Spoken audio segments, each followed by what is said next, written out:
오늘도 살아계신 하나님의 말씀의 능력과 은혜가 또 오늘 하루의 삶을 하나님께 맡기며 시작하는 저와 여러분의 삶에 가득하기를 좋으신 예수님의 이름으로 간절히 축원드립니다. 우리 광고해 드렸듯이 우리 백순애 권사님 셋째 아드님 전광재 성도님이 오늘 1시 한신대학교 신학대학원 서울 수유리 서울 끝자락에 있는데 그곳에서 결혼 예식이 있습니다. 우리 교회에서는 오전 7시에 출발하여 축하하고 돌아옵니다. 교인들의 마음을 가지고 다녀오는 거니까요. 우리 안전하게 다녀올 수 있도록 기도해 주시고 또 축하해 주시면 감사하겠습니다. 오늘 말씀도 계속해서 시인의 저자가 하나님을 찬양할 수밖에 없는 이유에 대해서도 이야기하지만 사실 어떤 조건과 상황에 따라 하나님을 찬양하자라는 것보다 하나님의 살아계심과 전능하심을 바라며 우리의 영혼, 자신의 영혼을 향하여 선포하는 시편이 시편 104편입니다. 그러니 마지막 절도 내 영혼아 여호와를 송축하라 할렐루야로 마치고 있지요. 사랑하는 여러분, 우리의 인생의 이유와 목적입니다. 언제나 어떤 때나 어느 자리에서나 우리의 삶이 하나님을 찬양하는 복된 삶으로 세워지기를 끊임없이 우리 영혼을 향해 선포할 수 있어야 됩니다. 왜냐하면 상황만 보면 찬양할 수 없는 일들이 우리 가운데 더 많습니다. 그런 상황 속에서도 하나님은 하나님을 바라며 찬양할 것을 우리에게 요청하고 계시는 것이죠. 역설적으로 너희가 어떤 상황 속에서도 하나님의 자녀가 어떤 형편 가운데 있더라도 그 영혼이 여호와를 송축할 수 있다면, 그 믿음으로 준비되어지고 그 믿음으로 살아갈 수만 있다면 그 인생길을 하나님께서 돕겠다. 그런 의미도 될 수 있겠죠. 도와주시니 찬양한다. 주시니 하나님을 송축한다. 그것도 감사할 수 있는 일이지만 내가 찬양하며 주의 도움을 받고 찬양하며 주께서 베풀어 주시는 은혜를 경험할 수 있다는 것이 어쩌면 시편에서 이야기하는 핵심 주제일지도 모릅니다.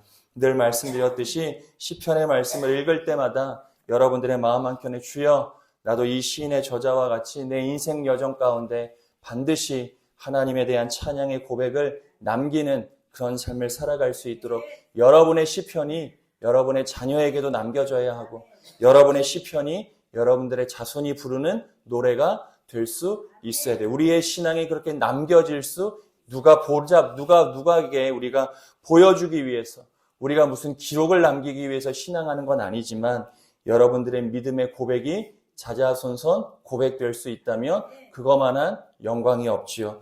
다른 건 남겨놓으려고 애쓰지 마시고 다른 거 남겨놔봐야 다 화밖에 되지 않습니다.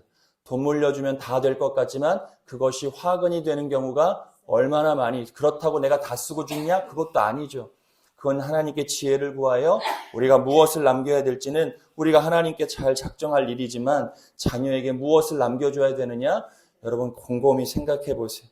우리가 무엇에 집중하고 우리가 시간이 지나가면 지나갈수록 우리가 자녀와 자손들에게 무엇을 간절하게 소망해야 되는지를 여러분들이 하나님 앞에서 꼭 결단하시며 여러분의 영혼이 주님만을 송축하는 복된 삶이 꼭 되어지시기를 좋으신 예수님의 이름으로 간절히 축원드립니다. 시인이 이야기하죠. 24절의 말씀을 우리 같이 한번 읽어보겠습니다. 여호와여 주께서 하신 일이 어찌 그리 많은지요. 주께서 지혜로 그들을 다 지으셨으니 주께서 지으신 것들이 땅에 가득하나이다. 시인이 여호와를 송축할 수 있는 이유는 하나님께서 하신 일이 많다는 것을 자신의 삶에서 고백합니다. 모든 것이 주께서 지으셨다. 주께서 지은 것이 내 삶에 이 땅 가운데 가득하다는 믿음의 고백을 이 시인은 매일같이 드립니다. 우리의 하루의 첫 고백이 이 하나님이 하신 일에 대한 감탄이 될 수 있어야 돼요. 하나님께서 천지를 지으시고 감탄하셨지요. 심히 좋다. 너무너무 아름답다. 본인이 지으시고도 세상 만물을 바라보시며 참 좋다. 그리고 자신의 형상에 따라 인간을 만드시며 참 좋다. 심히 보기에 좋다. 하나님께서도 감탄하십니다. 어찌 피조물로 살아가는 하나님의 형상을 가진 우리가 매일 아침 주께서 하신 일, 주께서 변함없이 우리에게 생명 주시고 은혜 주신 이 생명의 날 우리의 입술을 통하여 하나님께 드려야 될 첫 고백은 감탄이에요. 주님, 감탄하는 자가 은혜 받는 겁니다. 사랑하는 여러분, 우리가 세상 가운데 마음이 쪼그라들 때도 있고 여러 가지 근심과 염려 가운데 드러나는 첫 번째 현상이 감탄이 사라져요. 기쁨이 금방 사라집니다. 조금만 힘들어도요, 얼굴색 싹 변합니다. 말수도 적어져요. 얼굴이 펴지지가 않습니다. 하지만 오늘도 변함없이 떠오르시는 하나님의 태양, 또 하나님이 불게 하시는 바람, 또 꽃과 나무들을 바라보며 하나님이 하신 일에 대한 감탄, 더 나아가 오늘도 나 같은 죄인을 살리신 구원의 하나님에 대한 감사와 감탄이 우리의 입술과 마음에서 떠나지 않아야 한다. 이것이 저와 여러분의 삶을 세우는 굉장히 큰 능력이 될 때가 있습니다. 사랑하는 여러분, 오늘 시인이 하나님 하신 일에 감탄하며 하나님을 찬양했듯 오늘도 상황과 형편이 아니라 오늘도 하나님이 행하신 일, 또 행하실 일들에 대한 기대와 소망을 가지고 하나님께 감사하는 복된 날을 살아가시기를 간절히 축원드립니다. 모든 것들을 지으신 하나님이 이 지으신 것들을 어떻게 이끌어 가시냐? 25절, 26절에 보면 모든 것들, 바다의 모든 생물들이 있는데 중요한 것은 26절에 그 속에 무엇이 있느냐? 리와 야단도 있다는 겁니다. 리와 야단, 부정한 동물이지요. 사람에게 해가 되는 부정한 동물로 상징되는 단어입니다. 그러니까 25절, 26절을 보면 하나님께서 창조하신 세상 가운데에는 하나님께서 아름답고 우리가 볼 때도 참 좋고 이롭고 우리의 삶에 도움되는 것도 창조하셨지만 리와 야단과 같이 우리의 삶에 위협이 되는 것도 하나님이 그 속에 창조하시며 이끌어 가신다. 제가 말씀드렸죠. 천국을 예수님께서 그물로 비유하셨어요. 근데 그 그물을 비유하실 때 예수님의 구원의 방식, 하나님의 구원의 방식은 자신이 원하는 몇몇 물고기를 잡기 위한 방식이 아니라 그 물속에 있는 모든 것들을 하나님께서는 싹 끌고 무트로 인도하시더라는 거예요. 그 안에는 우리도 있겠지만 우리가 어려워하고 또 불필요한 것들도 그 안에 담겨있기 마련이죠. 하나님께서 하나님의 나라를 이끌어 가시는 방식이 이와 같습니다. 우리는 우리만 가면 좋겠어요. 내 마음에 맞는 사람만 갔으면 좋겠어요. 내가 편안한 사람만 좀 갔으면 좋겠어요. 근데 그렇지 않아요. 그 안에는 악인도 있습니다. 불필요한 사람, 우리 눈이죠. 주님의 눈이 아니라 우리 형편에는 좀 같이 안 가고 불편한데 좀 나중에 저쪽으로 가서 그냥 나 좀 편안하게 갔으면 좋겠는데 그 안에는 리와 야단을 상징하는 어렵고 힘든 일들도 우리의 구원의 삶 가운데는 늘 있기 마련이에요. 우리가 이것을 인정하고 알고 살아갈 수 있어야 됩니다. 사랑하는 여러분, 오늘도 우리의 삶에는 하나님이 이끌어 가시는 구원의 삶에 리와 야단과 같은 일들, 리와 야단과 같은 존재가 우리의 삶에 있어요. 이게 이상한 일이 아닙니다. 우리가 그 안에 살아가고 있다는 것을 알아야죠. 그걸 아는 자는 무엇을 소망하며 살아가게 되느냐? 27절이에요. 우리 27절의 말씀을 같이 읽습니다. 이것들을 다 주께서 때를 따라 먹을 것을 주시기를 바라나이다. 자, 리와 야단이 있습니다. 그러니 때때마다 인생이 어려워지고 내 마음이 내 마음 같지 않을 때가 있습니다. 내 상황이 때때로 변수가 생겨날 때도 있지요. 나는 잘하고 싶어도 번번이 무너질 때가 있습니다. 내가 마음 먹고 결심해도 돌아서면 그 결심이 무너지는 때가 분명 있어요. 내 의지와 상관없이, 결심과 상관없이, 내 계획과 상관없습니다. 내 의지와 상관이 없어요. 내가 할 수 있는 게 아닙니다. 리와 야단이 있기 때문에 그럴 수가 있어요. 그때 성도와 하나님의 자녀는 27절 공급해 주시고 때를 따라 인도하시는 하나님을 그 순간 의지할 수 있어야 돼요. 그래서 리와 야단 때문에 무너지는 것은 내 문제가 되는 겁니다. 저 사람 탓이 아니에요. 내 문제예요. 그 상황 가운데 하나님 앞에 내 마음을 확정하지 않는 내 문제일 경우가 있죠. 물론 상황 때문에 주어지는 일들이 대부분이긴 합니다. 저 사람 없으면 될 일들도 있어요. 하지만 근본적으로 사람과 상황의 문제가 아니라 그 순간 때를 따라 도우시고 우리의 삶에 공급을 주시는 하나님을 바라보면 내가 리와 야단으로 인하여 넘어질 이유가 없는 거예요.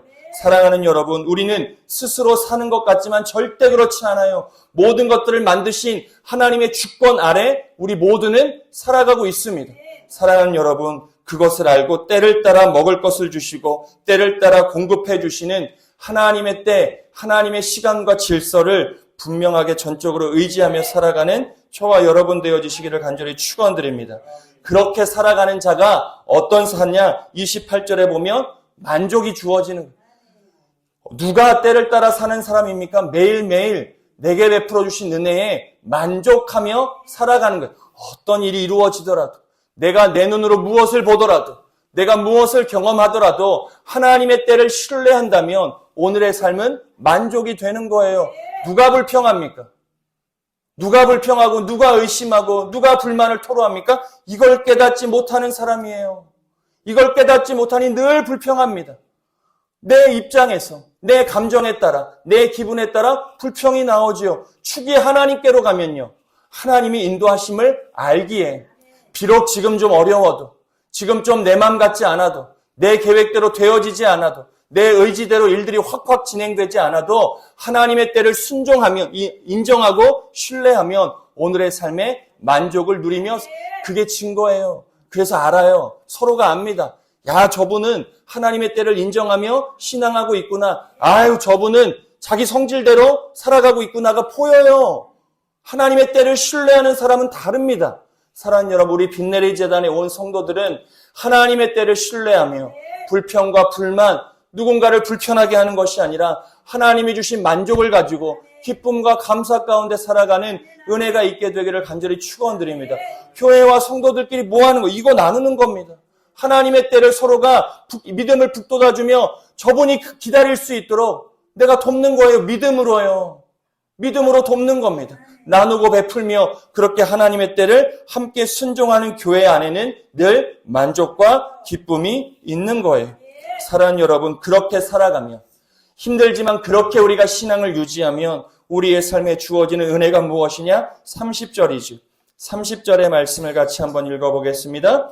주의 영을 보내어 그들을 창조하사 지면을 새롭게 하시나이다. 하나님께서 천하 만물에 대한 새로움을 이야기하지만 우리의 신앙의 축으로 본다 그러면 우리가 비록 힘들고 어렵지만 하나님의 때를 순종하며 만족할 수 없는 형편이지만 그럼에도 불구하고 하나님에 대한 신뢰를 가지고 오늘 만족과 기쁨 가운데 살아가면 하나님께서 주시는 반전의 은혜 30절, 하나님께서 새롭게 하시는 은혜를 우리가 경험하는 것. 어제하고 오늘이 뭐가 다릅니까? 똑같죠? 뭐가 달라요? 똑같아요. 어제의 형편과 오늘의 형편 달라지신 게 있으세요? 없어요. 뭐 1년 전하고 오늘은요, 2년 전하고 오늘은 특별히 다른 게 없어요. 그런데 우린 달라요. 왜요? 새롭게 하시는 하나님의 은혜가 오늘 우리의 삶에 있기 때문이죠. 사랑하는 여러분, 내 힘으로, 상황과 환경으로 우리는 새로움을 끊임없이 추구하며 살아가고자 하는 본능이 있어요. 우리에겐 그런 본능과 욕구가 있습니다. 조금 더 새로워지기를, 조금 더 좋아지기를, 조금 더 편안해지기를, 조금 더 안락해지고 싶어하는 욕구가 우리에게 있습니다. 물론 그러한 삶으로 나아가야 하겠지만 근본적으로 우리의 삶의 평안함과 새로움은 오직 하나님의 영으로 주어진다. 우리의 마음이 새로워지면 돼요. 오늘도 기도하실 때 하나님, 내 마음이 새로워질 수 있도록, 내가 늘 머무는 자리지만 저 자리가 새롭게 다가올 수 있도록, 내가 늘 섬겨가는 제단이지만 주께서 내 마음을 새롭게 하사 이 제단이 정말 나에게 주신 하나님의 놀라운 새로운 제단, 이 은혜 있는 제단으로 하나님 내가 섬길 수 있도록 내 마음을 오늘도 주장하여 주옵소서. 하나님이 우리의 마음을 새롭게 하시면 될 일이에요. 이게 하나님이 주시는 반전의 은혜지요. 하나님의 때를 신뢰하며 오늘 하나님 때문에 만족하는 자에게 주시는 은혜, 하나님께서 새롭게 하시는 겁니다. 그런 새로움을 가지고 살아가는 성도의 삶은 어떠해야 되느냐? 31절이 기록하지요. 우리 31절의 말씀을 같이 읽습니다. 여호와의 영광이 영원히 계속할지며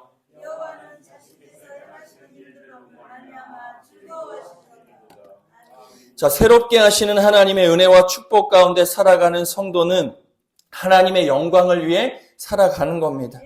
세상은 변하지만 변치 않으시는 하나님을 알기에 오늘도 하나님의 영광을 위해 우리의 몸과 우리의 삶을 움직여요. 말 한마디도 그래서 달라요.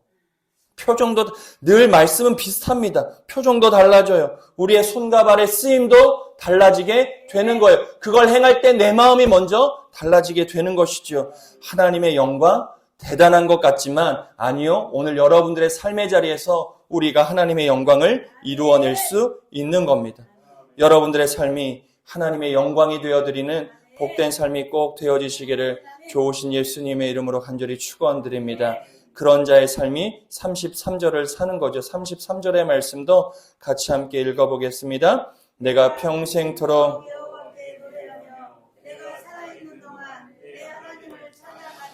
이 시인의 저자가 평생토록 여호와를 노래하고 내 하나님을 찬양한다 고백하는데 그 전에 모든 시인의 제목들, 노래들을 보면 그의 형편 달라졌다고 하는 증거를 어디서도 찾을 수가 없어요. 그가 이전에 이런 삶을 살았는데 지금 갑자기 이렇게 되었다 얘기하는 게 하나도 없어요. 조건에 대한 이야기가 없어요. 형편에 대한 이야기가 없습니다. 하나님에 대해 그가 하나님이 누구이신지를 깨닫고 그 하나님으로 인하여 자신의 마음이 새로워졌을 때 그의 삶의 방향이 달라졌던 거예요. 늘 주저앉아서 한숨 짓고 누군가를 원망하고 저주하는 삶을 살았더라면 하나님이 어떠한 분이신지를 깨닫고 마음이 새로워진 이 시인은 내가 이제 평생토록 주를 찬양하며 살아가겠다는 자신의 걸음의 방향을 옮겨요. 사랑하는 여러분, 오늘도 우리의 삶의 방향이 옮겨져야 되거든요. 그게 회개잖아요. 우리의 삶의 방향이 주님께로 옮겨져야 되는데 그 옮겨지는 키가 하나님이 누구이신지를 아는 거예요. 우리가 말씀도 읽을 때도 하나님이 누구이신지를 알기 위해서 듣는 내 마음의 위로 절대 아니야. 하나님이 누구이신지를 깨달아야 우리의 신앙의 중심이 바로 서는 겁니다. 오늘 시인이 평생토록 주를 찬양하겠다. 그리고 35절 내 영혼이 여호와를 송축하라 이야기할 수 있었던 것은 그가 하나님이 누구이신지를 다시 한번 깨달았기 때문이었음을 우리가 분명히 알고 오늘도 우리에게 주어진 삶의 자리에서 나의 하나님이 어떠한 하나님이신지를 우리가 분명히 고백하며 깨닫는 은혜가 꼭 있게 되기를 좋으신 예수님의 이름으로 간절히 축원드립니다.